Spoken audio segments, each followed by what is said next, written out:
the round of the stars. Very often the planetary deities are regarded as tricksters because they introduce disorder. They move a different way. And anything that is a disordering principle is associated then with the trickster and the diabolical as opposed to demonic. A very interesting thing is our interpretation of the word demon, the demonic. The demonic refers, it's a Greek word, and it refers to the dynamic of life. Your demon is the dynamic of your life, and we are so against the dynamic of life in our tradition that we turned it into a devil.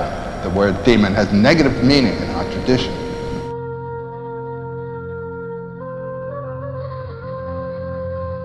This is fantastic. Also, the serpent, which represents the dynamic of life. The serpent can shed its skin to be born again, and so represents the power of life to throw off death, and represents the bondage of life to time. It's the dynamic of life and consciousness in the field of temporal pairs of opposites, birth, death, and all that, and life goes on through it. It's been turned into the negative principle in our tradition. As though our tradition were against life.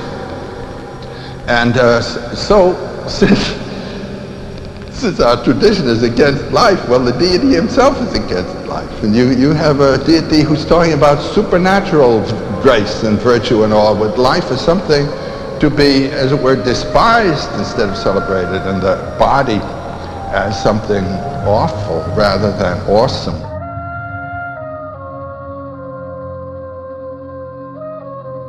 The demonic refers, it's a Greek word, and it refers to the dynamic of life. Your demon is the dynamic of your life,